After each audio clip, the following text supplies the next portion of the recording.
Hello, everyone, and welcome to another Mets Musings. I hope you all had a great couple of weeks. It's been a tough weeks here in Mets Nation. The Mets have been struggling. It seems as this team is taking 2 steps forward and 3 steps back. Since we've last spoke, they've split with the Yankees, dropped 2 or 3 to the St. Louis Cardinals, all at Citi Field. Went on the road, and as of today, or as of yesterday, I should say, dropped 2 out of 3 to the Houston Astros. And in these last couple of games, the last game with the Cardinals, today's game or yesterday's game with the Astros, they have had a slugfest, and they're scoring runs, but the pitching has been terrible. Now, they had some good pitching Monday. They got a good performance by Max Scherzer, another good performance by Verlander, but they didn't score for him. And today, Tyler McGill just didn't have it again, as he was wild and kept giving the lead back. He got a no decision in the end as the game went back and forth.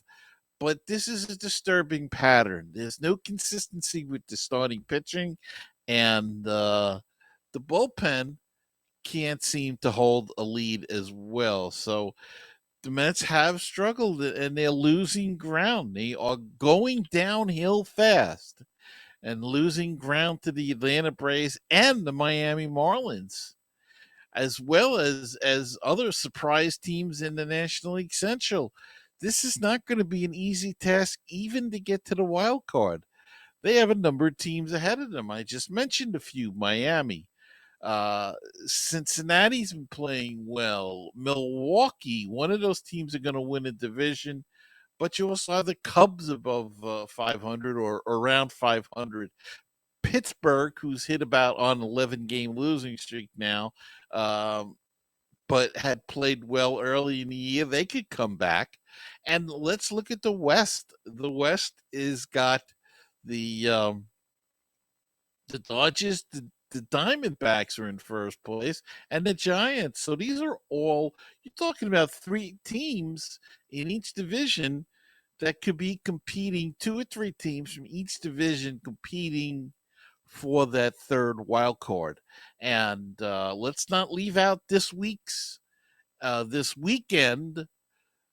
the Philadelphia Phillies, who've been playing a bit better as well and are in front of the Mets. So it is not going to be an easy row to hoe, and they have to get something going and get on a roll. They need a big winning streak to get back into this race. Pete Alonso is back off of the IL. Has really been quiet, except for today. He hit a 2-run homer in a losing effort. So we just want to mention that as we introduce today's show.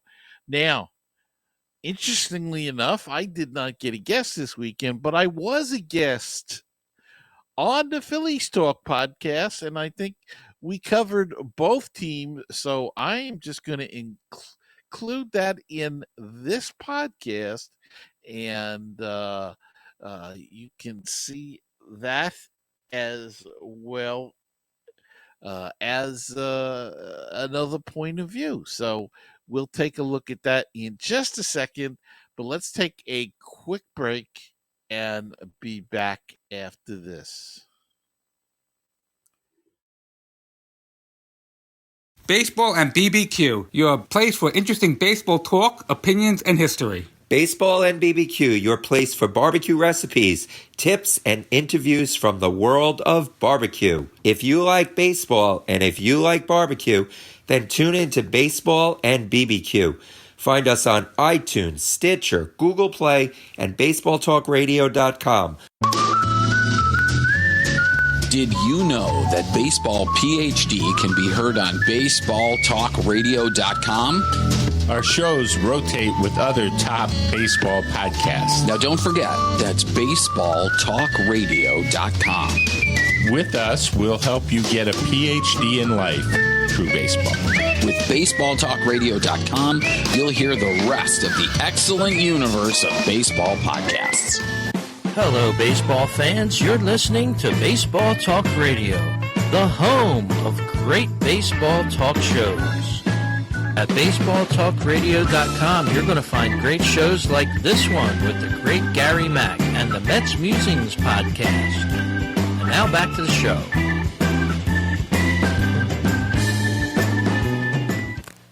Hello, everyone, and welcome to this edition of Phillies Talk. It's a special Phillies Talk edition, welcoming in the New York Mets to Philadelphia, and a very special guest tonight.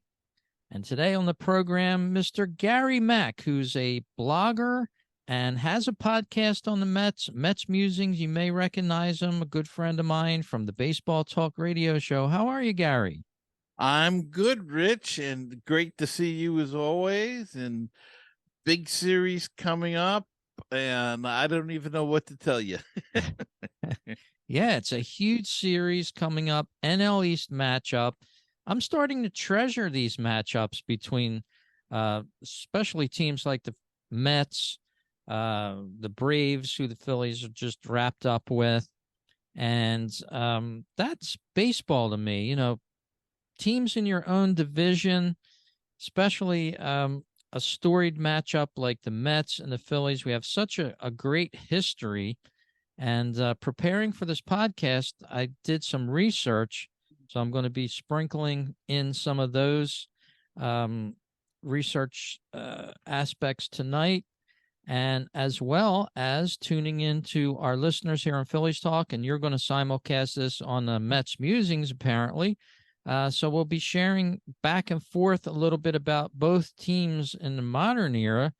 But you know what? I had a chance to go to a Mets database, and it's called Ultimate Mets Database. I'm sure you're probably familiar with it. Yes.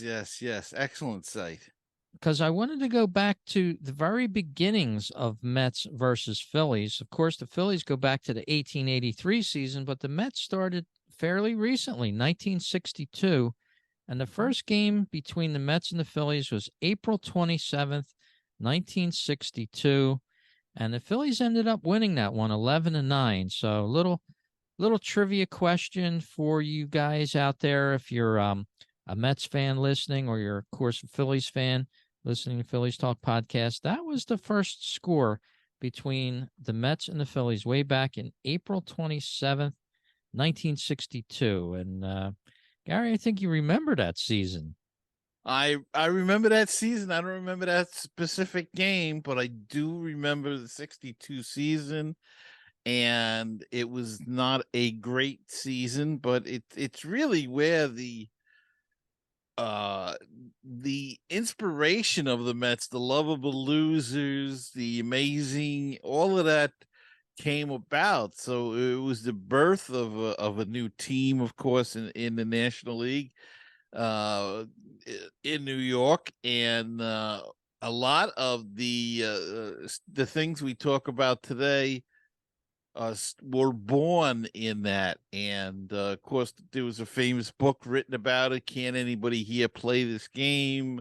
And it was just a bunch of characters playing for the Mets, and of course Casey Stengel was the manager, and he was reported to have fell asleep during games in the dugout, and it was just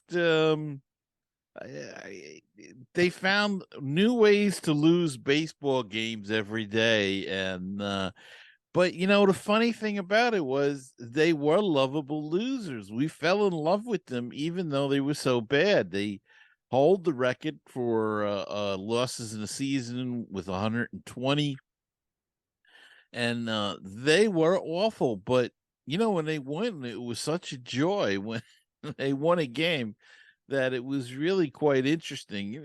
And as time went on, a few years, you know, then people got a little tired of the losing and wanted to win, and of course it culminated in 1969 with that win in the World Series. But I have to tell you that the game I remember the most, that I remember watching, was against the Phillies on Father's Day in 1964 at Shea Stadium. First year they moved into Shea Stadium, Father's Day. Jim Bunning pitched a perfect game on Father's Day. In the first game of a doubleheader, a lot of people don't remember that, but it was the first game of a doubleheader. John Stevenson of the Mets made the final out on a strikeout, and I do remember that, and I have to confess that once you knew they were going to lose in the ninth inning when it was 2 outs, you were rooting for him to get that last out. It's the first time I had ever seen a no hitter pitched, because before that the television wasn't that big. I mean, we'd hear it on the radio, and usually the next day, because I was a kid, I was in school. But you hear about Sandy Koufax pitching a no hitter on the West Coast, and Mhm. and in those days we didn't stay up. There were people that did stay up, but I mean, like I said, I was 10 years old. My parents were going to let me stay up until 2 in the morning, 1 in the morning, or even midnight, uh, on a school night, especially to listen to a ball game from California, and they all weren't telecast at that point. So the Phillies Father's Day game was quite a feat. Yeah, that goes way back. And as you said, no hitters, perfect games. They're very rare in baseball.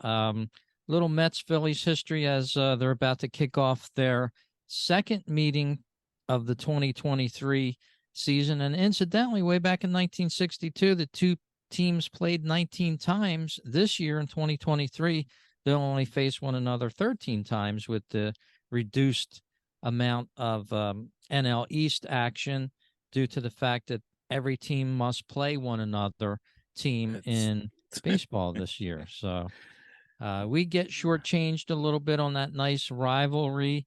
But starting tonight, Friday night, June 23rd, a great matchup. Phillies Mets for the weekend. They're in Philadelphia. All-time record, Mets versus Phillies. Phillies hold a little edge still, 541 and 516 since it all began back in 1962. All-time at Philadelphia's Citizens Bank Park. The Phillies are at a deficit right now. They have 81 wins and 94 losses. And the last time these two teams met, the Phillies and the Mets, was at Citi Field earlier in the year in May. And now the all-time record for the Phils at Citi Field is only 55 and 72. So especially the last couple years, the last 2 years, the Mets have almost owned the Phillies.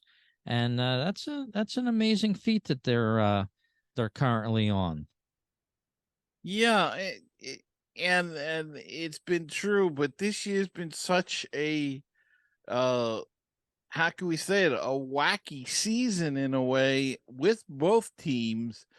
Both teams have struggled with pitching, starting pitching, and we thought that that was going to be the strong point, more or less. The Phillies with Aaron Nola and Zach Wheeler, and then they added Taiwan Walker, and then, of course the Mets had Scherzer, and they added Verlander, and they had hoped that McGill and Peterson would come back, and they had Carrasco another year, and they signed Jose Quintana, and then it all kind of just fell apart. Especially for the Mets, Quintana had a rib injury that then they discovered a tumor, I believe it was, on his rib, and now he had surgery. He won't be back for a couple of more weeks. Scherzer and Verlander have not pitched well at all. Verlander has had spurts, as has Scherzer, but when they pitch well, they're not getting the run support. And when they get the run support, today was a good example. They lost the game 10-8. They scored 8 runs, but the bullpen couldn't hold the lead. Nor could the starting pitcher, who was out by the third inning. So it was one of those wacky games today. Um, but the Mets seem to be going, one step forward. They win a game, then they lose two, or three, or four, and then they win a game, and they're just not putting enough together. No streaks yet. I think the longest winning streak they had was 5 games. And, you look around baseball, Cincinnati's in first place. They put together a 10-game streak. We all remember last year Atlanta had the big 14 games streak to get back into the race. I don't see that happening with the Mets the way they're playing this year so far. Yeah, then you mentioned the Braves. They just beat the Phillies. The Braves and the Mets, game one of their series, they both came in with a 6-game winning streak. The Braves won that one, so they have now 2 winning streaks of 7 games or more here in 2023 to the Braves. So looks like it's heading back to the Braves type of year for the NL East, but the Phillies and the Mets are still in it, despite having a very similar story of 2023. Everything you said about the Mets, you could say about the Phillies. When the pitching happens, the hitting doesn't.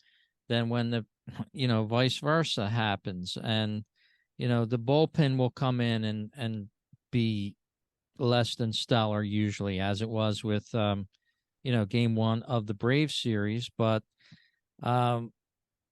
you know, as a matter of fact, the Mets have won 12 out of the last 15 meetings between the Phillies and the Mets. So that's a considerable amount. That's a domination of a team, I believe, as we head into the second series. Why don't you talk a little bit about Pete Alonso? Is he back for the Mets? I think he's been doing pretty well for them. Well, Talk a little bit about him. Pete Alonso's had a pretty good year, but the month of June he's been awful so far. He got hurt at a few games ago and sat out. I think he missed 8 games. Has been back for like 3 now and has done absolutely nothing. I think he came back too soon. I don't think he's ready to go. I think personally, I think he should have went on a rehab assignment just to get your swing back, if nothing else, just to see some live pitching and game action. But of course, he didn't want to go, so they weren't going to force him. Uh, but he's been struggling a lot. Um, Francisco Lindor, if I could go and talk about some of the other guys, Yeah.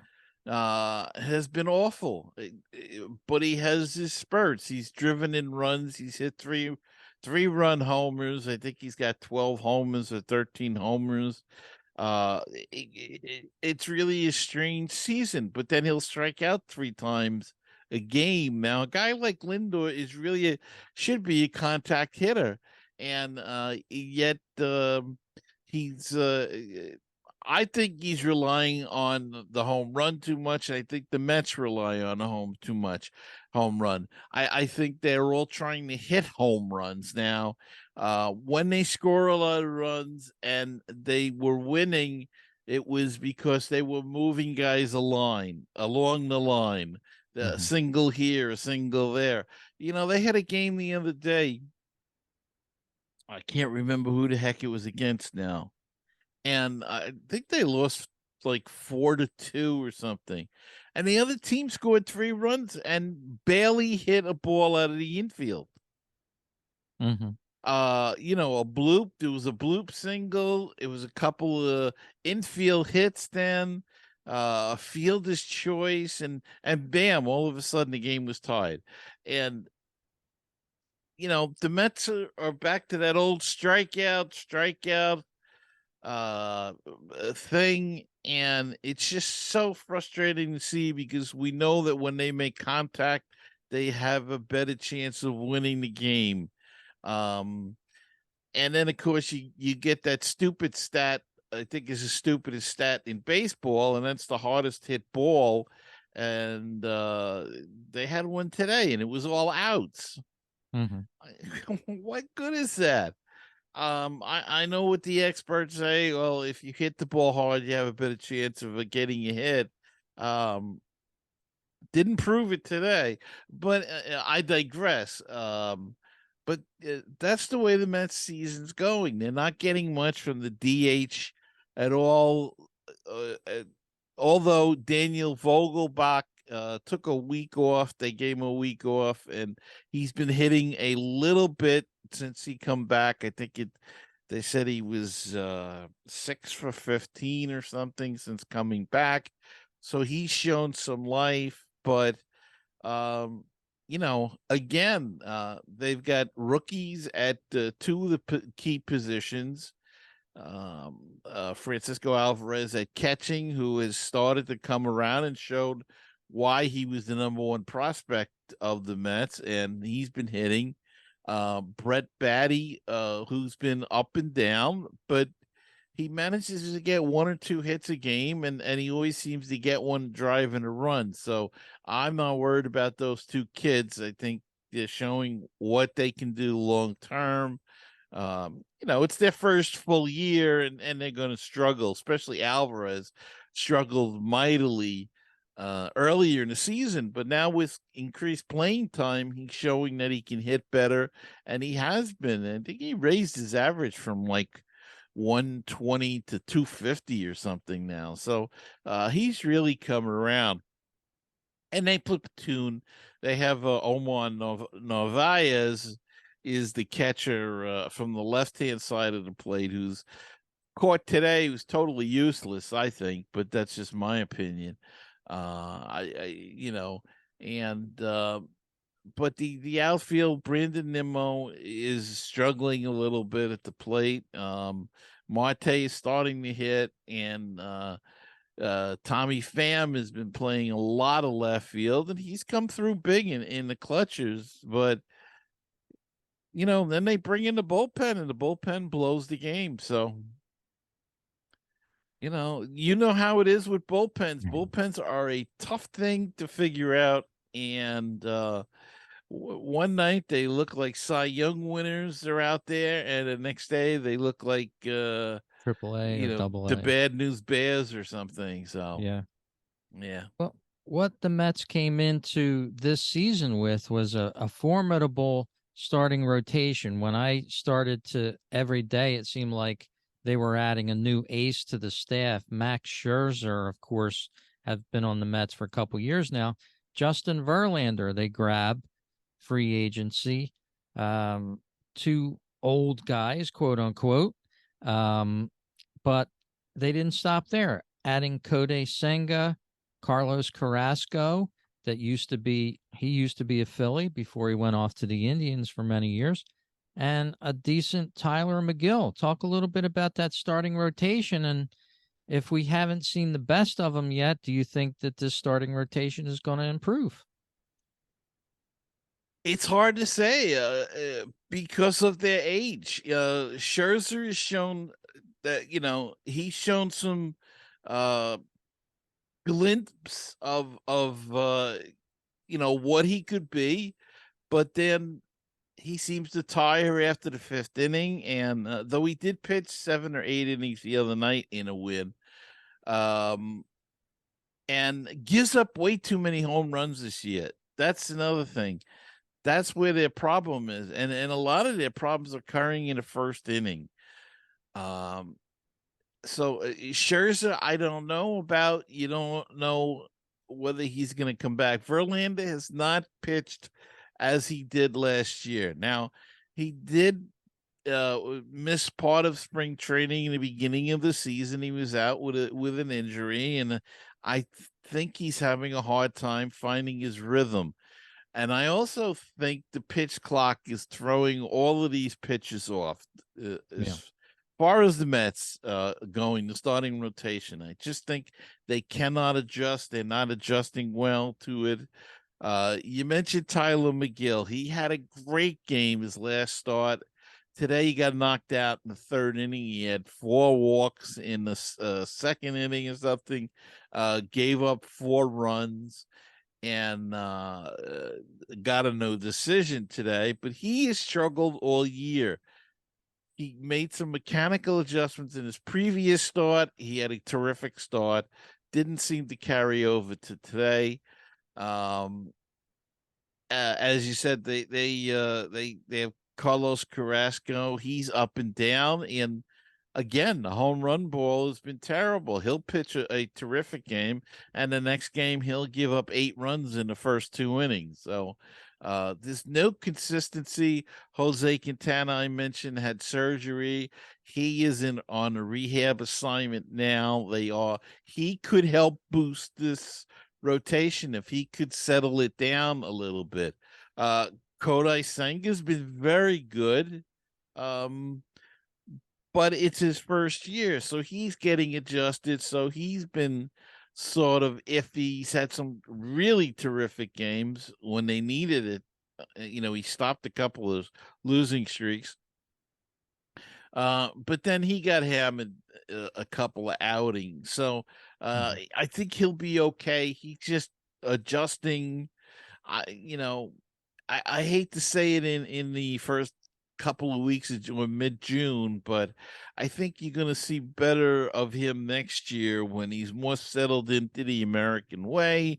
He'll be more used to the American baseball, that all of the things, the pitch clock again. I think I'm not trying to make excuses for the pitching staff, but I think the pitch clock has really made a big difference. Adam Ottavino in the bullpen, who people wanted, a lot of people want, he's been awful, just awful. If he comes in, he's going to give up a home run. And I think one of the reasons, again, is the pitch clock, because he's a very deliberate guy, and this pitch clock is making him pitch faster. Yeah. And the Phillies have somebody the same way, Matt Stram, if you want to pronounce it that way. Every time he comes in, he's almost guaranteed to give up a homer, but they're still adjusting to this pitch clock, and it's been a hard adjustment for a lot of players, not just the pitchers.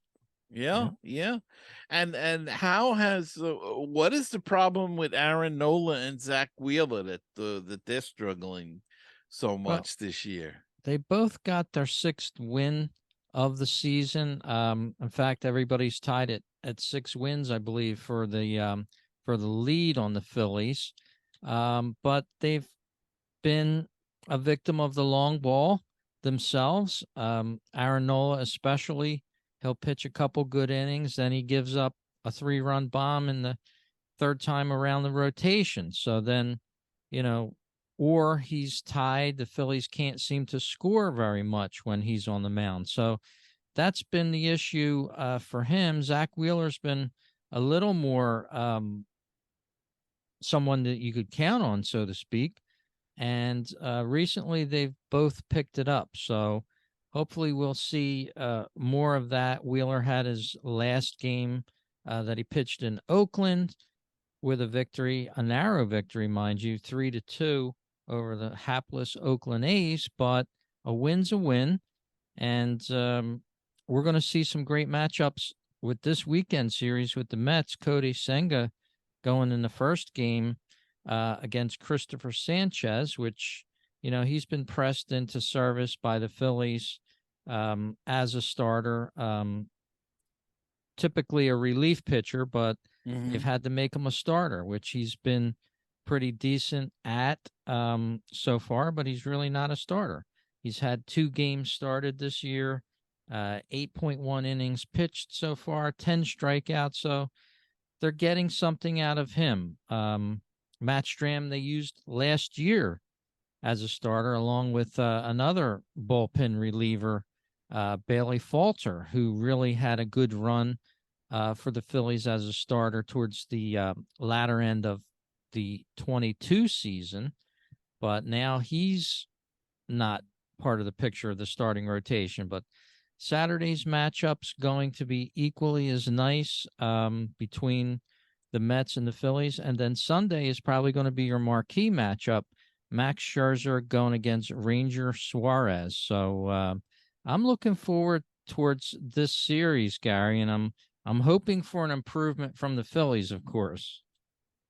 And I'm just the opposite. I'm hoping for the Mets to get right the ship here and get going, because otherwise it's going to be a long season. But it is really a shame. You mentioned earlier that they're only playing 13 times, um, down from the 19 that they did in the previous years. And I just don't like that. I think you should play in your division.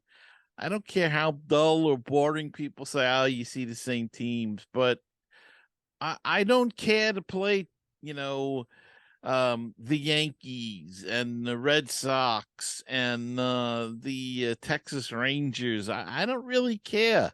I like it the way it used to be years ago, where you saw those teams in spring training, the All-Star game, and not even a whole and the World Series if you got there. And you stay in your own league, and it was a much better brand of baseball. And I wish they'd get off this power home run hitting contest that they have to have 162 games. I have to add that I did criticize Alonso earlier. He did hit a 2-run homer today, but again in a loss. So, um, you know, but if you go on the Mets site, that's the big, Alonso hits two. Doesn't matter. He hit a 2-run homer. They lost the game. And to me, wins and losses are the bottom lines. But anyway, I'm digressing here. But let me ask you a question if we still have some time left. Yes. And that is, what do you foresee for the Phillies in the trade deadline? Will they be buyers or will they be sellers? Well, if we were to have the trade deadline fairly soon, I think we'd be buyers. John Middleton, the main owner of the Phillies, a part of the group that owns the Phillies, wants a championship. He got a taste of it last year. I think he would be in to be a buyer. Phillies, in my opinion, need a little stability in the starting rotation. A lot of talk was, would they go for somebody as a starter? I think that's what they need at this point, definitely. But we'll see what happens down the road. But I would have to say that the Phillies are now they're about 9 games out of first. They're 3 games over 500 as of the time that we're taping this podcast for the Mets Phillies series. So I would have to say they'd be buyers at this point. Not sure about the Mets. They're 13 and a half games back. As you mentioned, they lost their last game, but they'll have a day off before they start the Phillies series for Friday, Saturday, and Sunday. How about the Mets? Would they be buyers at this point, do you think? I think they would be buyers unless the bottom falls out, but I still think um I'm I really believe that you can be both. I believe that you can try to better your team by getting rid of some people and trying to bring in talent as well. But I think they will try to be in buyers, but there is so much that they need right now. They need to get more offense in the lineup. They need to get some relief pitching. They have burnt out essentially the bullpen already, and that's part of the reason the bullpen has struggled as well. Starters were going 3-4 innings. You can't do that and keep bringing in bullpen guys. And it's been a revolving door between Syracuse, which is the AAA, and New York, with the guys coming in and out, and then they send them down, and then they DFA them, and so. I wouldn't want to be a bookkeeper for the team, but I think they need another starting pitcher, perhaps. Yep. And I think they will try to move somebody. I would like to see him try to move some of the contracts. Maybe move a Scherzer. Maybe move a Carrasco, who's in the last year of a contract. Um, Maybe even a Lindor, if they could, they'd have to pick up half the salary on that. Yeah. But I would, if it was up to me, there would be hardly anybody that would be untouchable. There's like three or four guys I could think of, and and go from there. But that's me. Yeah, going to be a great matchup. I mentioned Friday starters, Cody Senga and Christopher Sanchez. It's going to be an Apple TV Plus game, so it's going to be hard for both teams' fans to tune in on the television unless you're pretty savvy on that stuff. Saturday's matchup going to be equally as good. A 4:05 p.m. start. It's going to be Fox Sports 1. Carlos Carrasco against Zach Wheeler. Sounds like a nice matchup on paper. And then Sunday, I think, is your marquee matchup. 1:35 p.m. is scheduled. Max Scherzer against Ranger Suarez. And Suarez has been dealing for the Phillies.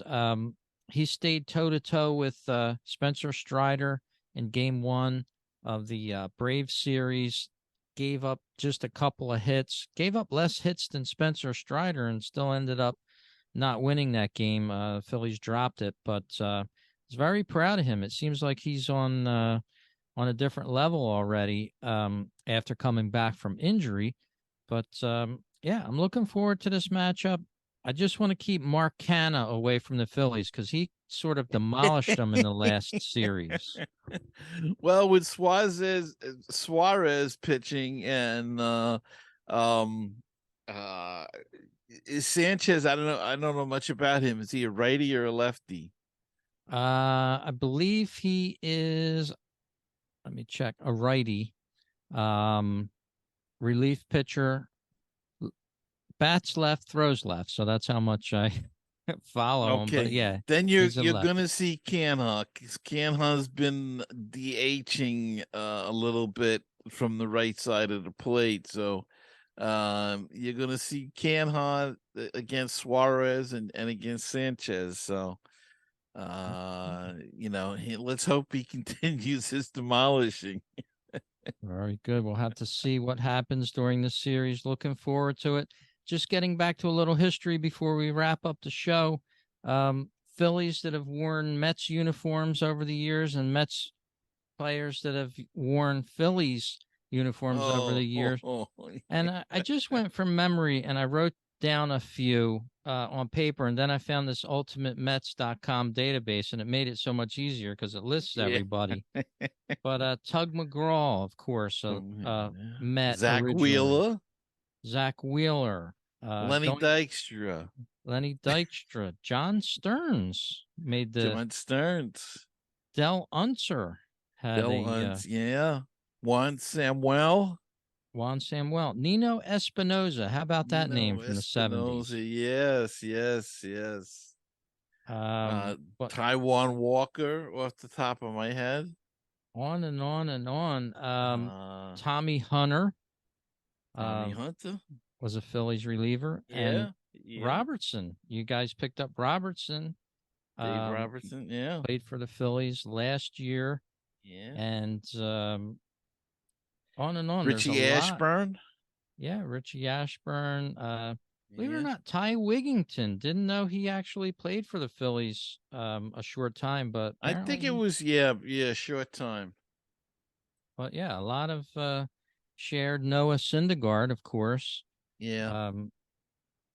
For the Mets, he was on the Mets for a number of years, and you know, I thought the Phillies was going to sign him for 2023, but he ended up out west with the Dodgers, and now I think he's injured. But thought he was pretty good for them. But Not surprised. Cool the way both teams have intertwined over the years and had other players playing for each team over the years. A very good matchup. I remember the 70s. Just another quick story before we wrap up here. My father was a big Mets Phillies fan. So every game we went to in the 70s usually involved the Mets. And I remember Tom Seaver, Cleon Jones, names like that, like it was yesterday. Yeah. It was a great matchup even back then. So It looking was forward. yesterday, wasn't it? Oh no. Yeah, it's just a few yesterdays ago. Yeah. But less than a minute to go here on the show. Gary, thank you very much for joining us. Where can we find you on the net? You can find me at MetsMusings.com or at Facebook is a group Mets Musings. Twitter, it's at Mets Musings Mac. Thank you very much. Well, thank you for joining me. Enjoy the series, Mets versus Phillies, Series 2 for 2023. Enjoy, everyone. Have a great time.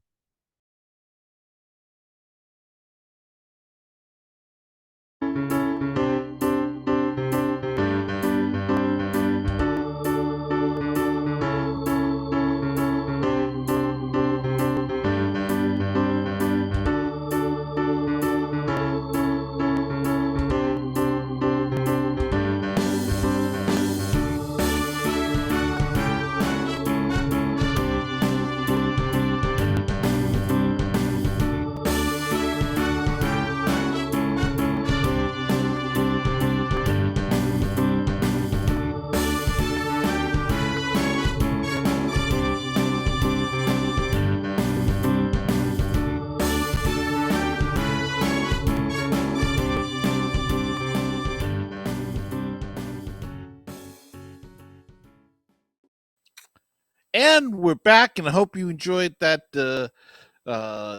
little breakdown of the Phillies and the Mets between Rich Baxter and I. Certainly had a good time doing it. So no down on the farm this week, but we'll get back to that next week. So please, if you're watching this or listening to it, hit that subscribe button. If you're on YouTube watching this, hit the subscribe and like button, and you can hear the podcast on Apple Podcasts, Google Play, Spotify, wherever you get your podcasts.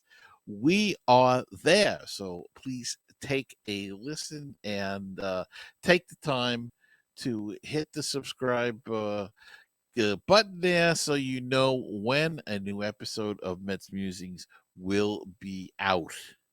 And until next time, remember to keep the faith, stay optimistic, and let's go Mets. And I'll see you next time on another edition of Mets Musings.